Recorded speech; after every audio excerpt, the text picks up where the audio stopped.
स्वागत है आपका श्री राम ऑनलाइन क्लासेस में। मैं हूं नवीन कुमार। बात करते हैं क्लास 12 के लिए। क्लास 12 में 5.1 अपन ने कर ली थी, आगे के कुछ नियम भी अपन ने कर लिए थे। आज हम बात करेंगे ये जो आपकी मैट्रिक्स थी, ये समाप्ति की ओर जा रहा है। सबसे अहम जो है अब तक का जो नियम है, एक क्रैमर रूल आता है। क्रैमर रूल देखिए, मैंने जब ये चैप्टर स्टार्ट करवाया था, शायद आपको फर्स्ट लेक्चर मेरा याद हो, मैंने कहा था कि मैट्रिक्स का मीनिंग ये होता है, ये काम क्या आती है, मतलब हर एक चीज़ का कोई ना कोई यूज है। तो रैखिक समीकरणों को हल करने के काम आती है, और वो हल कैसे करते हैं वो आज आपको पता लगेगा। क्रैमर रूल के माध्यम से अपन रैखिक समीकरणों को हल करेंगे। रैखिक समीकरणों का हल मतलब आपने पहले भी किया हुआ है ऐसा कुछ,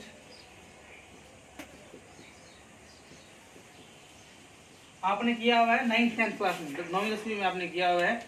आप एक्स वाई के मान निकाले थे आपने, 10वीं में ग्राफ बनाया तब आपने एक्स वाई के मान निकाले, विलोपन विधि से निकाले, प्रतिस्थापन विधि से निकाले। तो आज भी अपने क्या करेंगे, क्रैमर रूल से रैखिक समीकरणों का हल करेंगे। अब एक्स वाई के मान निकालने कैसे, क्या होता है क्रैमर रूल, बात करते हैं। सबसे पहले बात करेंगे दो, अगर कोई देखो समीकरण निकाय में दो चर हो सकते हैं और 3 चर हो सकते हैं। पहले बात करेंगे दो चर वाली समीकरण है, तो बात करते हैं उसकी। सबसे पहले फॉर एग्जांपल कोई दो समीकरण देगा आपको इस फॉर्म की, a1x b1y बराबर में c1, a2x b2y और c2, दो समीकरण दे देगा। और एक्स वाई के क्या निकालने हैं आपको, मान निकालने हैं। मान आप सीधा भी निकाल सकते हो। अब आपका तो हम ऐसा क्यों करें, तो मैट्रिक्स का यूज क्या है वो आपको पता लगेगा। तो अब इस क्रैमर रूल की सहायता से इसका एक्स और वाई के मान निकालने। a1 b1 c1 क्या है, कोई अचर मान है, कोई भी अचर मान। अब ये निकालने के लिए करते कैसे हैं, ध्यान रखेंगे। क्रैमर रूल क्या होता है, देखिए क्रैमर नियम से एक्स और वाई दो ही मान निकालने हैं आपको। डेल 1 बटा में डेल, यहाँ डेल 2 बटा में। अब डेल 1 क्या होता है, डेल 2 क्या होता है और डेल क्या होता है, इन सब चीज़ों की बात करनी अपने को बहुत ज़्यादा आवश्यक है। देखिए x is equal del 1 by del, y is equal del 2 by del. Del क्या होता है, डेल तो पता है सबको, डेल में तो दिक्कत नहीं है। देखिए अभी मैं इसमें डेल तो होता है सीधा a1 b1 a2 b2 का सीधा हल। इस पूरी समीकरण एक्स वाई को नहीं लेंगे अपन, एक्स वाई को साथ में नहीं रखना। जो कांस्टेंट वैल्यू और है a1 a2 b1 b2, इसको बोलते हैं डेल। डेल तो समझ में आता है, सारणी को हल को डेल से लिख देते हैं। डेल 1 क्या होता है ये देखेंगे अपन। देखो याद रखने का सबका अलग अलग तरीका होता है, आप कैसे भी इसको याद रख सकते हैं। डेल 1 का मतलब हो गया पहले कॉलम। अब इसको याद कैसे रखेंगे, पहले कॉलम को साफ करना है आपको। मैंने क्या कर दिया, इस सेम लिख दिया मैंने यहाँ पे b1, ये डेल 1 था इसलिए मैंने पहले कॉलम को छोड़ दिया। अब इसकी जगह पे मैं क्या लिखूंगा, c1 और c2, c1 c2। इस पहले कॉलम की जगह पर c1 c2 है, इसलिए इसको बोलते हैं डेल 1। डेल 2 की बात कर रहा हूँ तो वही बात, इसको लिखना सेम का सेम a1 a2। अब b1 b2 था यहाँ पे, डेल 2 डेल 1 मैंने तो क्या किया, पहले कॉलम को मैंने साफ कर दिया, गायब कर दिया। डेल 2 में क्या करूंगा, दूसरे कॉलम को गायब कर दूंगा, दूसरे स्तंभ को गायब कर दूंगा। अब सेकंड स्तंभ की जगह पे मैं क्या लिखूंगा, c1। इस प्रकार इन तीनों को सॉल्व कर लेंगे। याद रखने का तरीका क्या होता है, देखिए डेल 1 कहाँ यूज कर रहा हूँ मैं, x के लिए, तो मैं x की टर्म को इसके अंदर नहीं लूंगा, x की टर्म इसमें नहीं आएगी। डेल 2 में क्या किसके लिए कर रहा हूँ मैं, y के लिए कर रहा हूँ, तो y की टर्म यहाँ पे नहीं आएगी, b1 यहाँ पे नहीं है। देखो आप इस प्रकार से क्रैमर रूल से इसको सॉल्व करते हैं। इसको नोट कर लीजिए आप, इस तरह से लिख सकते हैं, ध्यान रखें। एक समीकरण लिख रहा हूँ मैं यहाँ पे, इसको आप नोट कर लीजिए। x इज अपॉन में डेल 1, y अपॉन में डेल 2 और 1 अपॉन में डेल। इस प्रकार भी आप एक्स वाई को ये और ये सेम है, इसको जब इसको लिया डेल वन यहाँ चला गया, एक्स का मान आ गया तो वाई का, ये आपका क्रैमर रूल है।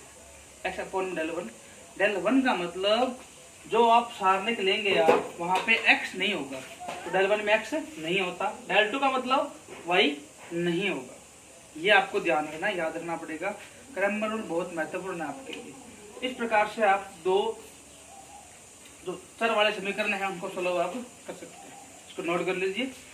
और इसके अलावा इसमें क्या था, आपने 10वीं में पढ़ा हुआ है, वो बातें मैं नहीं करूँगा, टाइम वेस्ट नहीं करूँगा मैं आपका। a1 by a2 is not equal to b1 by b2, तब तो समीकरण के क्या थे, एड विथ द हेल्थ थे। फिर एक a1 by a2 is equal b1 by 2 is equal c1 by c2, तो समीकरण के अनंत हल थे, अनंत हल विद्यमान है। तो इस प्रकार से ये आपको 10वीं की बातें हैं, याद होनी चाहिए, तो इसको आप कर लेंगे, ठीक है, नोट कर लीजिए इसको। क्रैमर रूल से 3 चरों के मान निकालें, 3 चर यानी कि x, y और z। आपको 3 समीकरण देगा वो, a1x, b1y, c1z और a2x, b2y। अब जो सॉल्व करना है x, y, z के आपको मान निकालने हैं। तो क्रैमर रूल होता क्या, ध्यान रखेंगे, क्रैमर रूल बहुत ही महत्वपूर्ण है आपके लिए। बीएससी एग्रीकल्चर में 16 नंबर का क्वेश्चन आता है, इससे आपके 6 नंबर का क्वेश्चन आएगा, क्रैमर रूल से आएगा। तो इसमें करना क्या है, कुछ नहीं करना, x बटा में डेल वन, y बटा में डेल टू, z बटा में del three, equal 1 by del. अब इस प्रकार, और del is not equal to 0, ये कॉमन सेंस है। अपॉन में डेल लिखा हुआ है, डेल का मान 0 तो आएगा नहीं, 0 आएगा तो फिर खत्म हो जाएगा कहानी, ध्यान रखेंगे। अब x y इस प्रकार से आपको लिखना है। अब यहाँ से समीकरण बन जाएगी, किस फॉर्म में, इसको पिक किया, x is equal del one by del, y is equal del two by del, z is equal del three by. इस प्रकार से आपको सॉल्व करना है और मान निकालना है। अब डेल है क्या, डेल तो सीधा इसको डेल बोल देते हैं। डेल तो ये मैं यहाँ लिखता हूँ, डेल क्या है, a1 b1 c1 a2 a3 b2 b3 c2, ये तो डेल है। डेल वन की मैं बात करूंगा, देखो ध्यान रखो, डेल वन में लिखा हूँ एक्स के साथ, यानी कि एक्स की टर्म यहाँ नहीं आएगी, एक्स की टर्म ये वाली है, छोड़ दो आप, बाकी लिख दो b1 b2 b3 c1 c2 c3 d1 d2 d3। इसकी जगह पे क्या आ गया, ये वाला, इधर जो मान पड़ा है वो आ जाएगा, तो यहाँ कोई मान नहीं है तो 0 0 आ जाएगा, बस ये ध्यान रखेंगे। डेल वन ये, डेल टू, अब डेल टू में क्या होगा, इसको इसकी जगह पे ये आ जाएगा, बाकी सेम। डेल थ्री में क्या होगा, इसकी जगह पे ये आ जाएगा। इस प्रकार डेल वन डेल टू तक आप मान निकाल सकते हैं, ये होता है क्रैमर, इसको नोट कर लीजिए आप। बात करते हैं, 2 नियम है समीकरण फॉलो करने के, पहला था क्रैमर रूल, वो अपन ने पढ़ लिया। अब बात करेंगे आवी सिद्धांत, आवी सिद्धांत बोलते हैं इसको। करना यहाँ भी एक्स वाई का मान निकालना है। 3 चरों का आपको समीकरण दे दिया, मैं लिखता हूँ यहाँ पे, वैसा है कोई भी आप a1 b2 b1 c1 equal में है d1 a2x b2y c2z a3x b3y।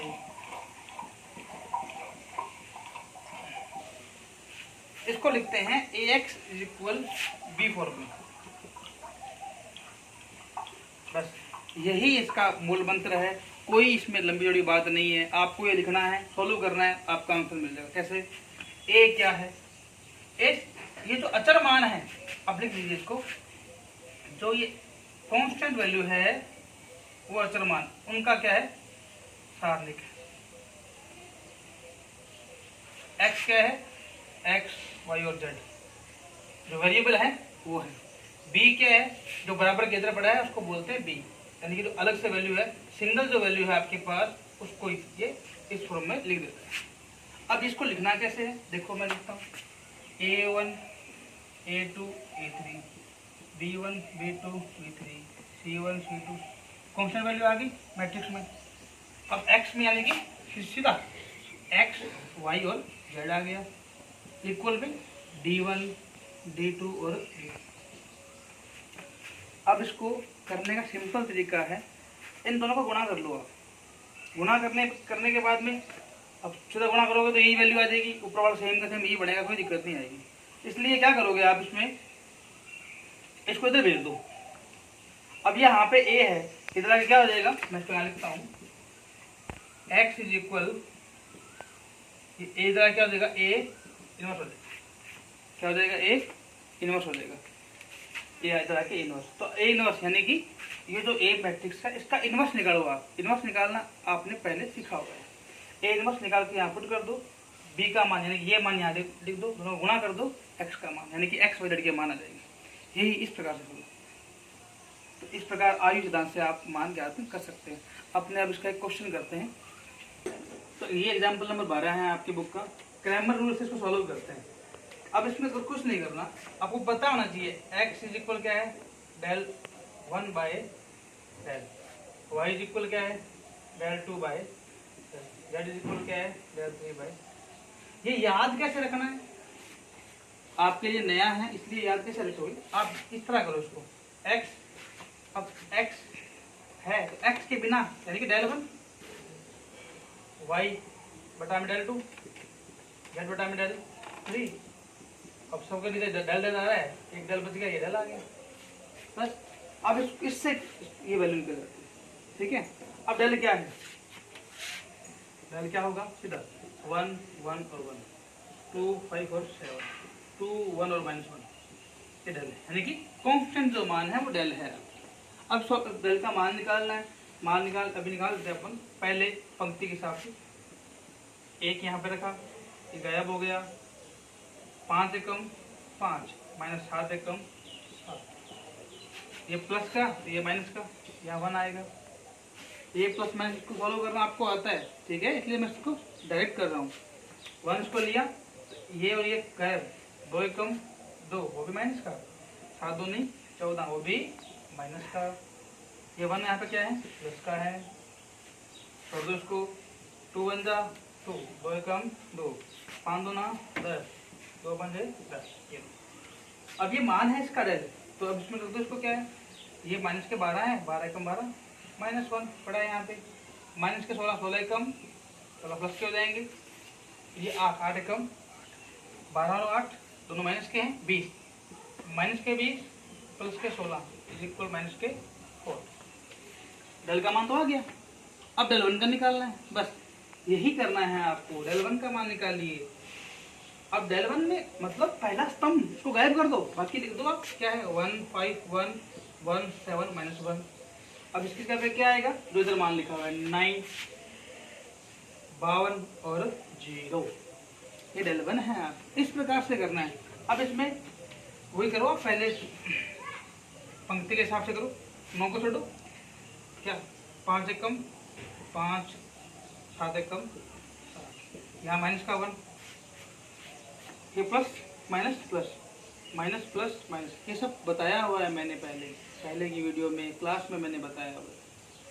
अब 1 है ये, तो इसको छोड़ दो, 52 एकम 52, माइनस का 52 हो गया, माइनस फिर ये छोड़ा मैंने 7 0 0 0 0 रहेगा, तो इसका कितना आएगा 1, छोड़ो इसको, 52 एकम 52 5 0 0, ये 0 फॉलो करो इसको पूरा, 7 और 5 12 माइनस के, 12 में 108 होते हैं, वो भी माइनस के, ये माइनस पड़े, माइनस का 52 माइनस माइनस हो गया प्लस का 52, 52 एकम 52, ये 52 हो जाएगा 104, 108 में से 104 जाएगा तो बचेगा कितना, माइनस का 4, ये मान किसका आ गया, डेल 1 का। इसी प्रकार डेल 2 और डेल 3 का मान आप खुद निकालेंगे और चेक करेंगे, इस दो मान से ही आप याद कर लेंगे x का मान। तो x का मान क्या आएगा, मैं यहाँ लिख देता हूँ पहले डब्बे में। अब डेल अपॉन में क्या है, डेल 1 क्या है माइनस का 4, डेल भी क्या है माइनस का 4, कट गया तो कितना मान, एक मान किसका आ गया, x का मान क्या है 1 आ। इस प्रकार से करना है, x का मान 1 आ जाएगा। तो इसी प्रकार आगे आप डेल 2 निकालेंगे तो आप y का मान निकालेंगे, डेल 3 का निकालेंगे तो इस प्रकार से क्वेश्चन करना है। और इसी क्वेश्चन को देखो यहीं पे, इसी क्वेश्चन में मैं अभी चेंज करता हूँ, आप ध्यान रखें, नोट कर रहे हैं। में एक काम करते हैं, जो आयु सिद्धांत था आपका, थोड़ी सी उसकी बात करेंगे, क्वेश्चन वो खुद करेंगे यहाँ। अब आवेश नाम में क्या होता है, ये होता है देखो, एक्स इज इक्वल होता है ए इनवर्स बी। बी तो बताया आपको क्या है, बी 9, 52 और 0, 3 × 1 का मैट्रिक्स है ये, ध्यान रखें। बी आ गया ए इनवर्स। अब ए क्या है, पहले ए पता होगा तब बी इनवर्स आएगा। 1 1 और 1, 2 5 और 7, 2 1 और -1। अब इसका ए इनवर्स निकालना है। अब ए इनवर्स निकालना आपको आता है, आप प्रत्येक एलिमेंट का सेकंड निकालो, फिर उसका ट्रांसपोज करो, ए इनवर्स आ जाएगा। उस ए इनवर्स को आप यहाँ पे रखना और इन दोनों को गुणा कर देना। तो गुणा कर देंगे तो ये जो x की यहाँ पे क्या आएगा देखो, x y और z, ये जो मान होगा यहाँ पे वो 3 × 3 का मैट्रिक्स होगी, कोई भी एक 3 × 3 का मैट्रिक्स होगा। यहाँ जो मान है वो 3 × 1 का, तो जो आंसर आएगा वो किस में आएगा, 3 × 1 का। ये मैंने बताया हुआ क्लास में, ठीक है। तो 3 × 1 का मैट्रिक्स आएगा आंसर यहाँ पे, ये भी क्या है 3 × 1 का x y। तब आप यहाँ पे तुलना करेंगे, ये मान हो जाएगा x का सीधा, ये y का, ये z का। इस प्रकार मान निकलते हैं, ठीक है। आप ए इनवर्स कीजिए, वैल्यू पुट कीजिए, इसमें गुणा करना आपको आता है, सब कुछ आपको आता है, कोई नया काम नहीं है। ट्राई करें इसको, और कोई भी डाउट हो तो आप मुझको कॉल करें। आज के लिए इतना ही, थैंक यू।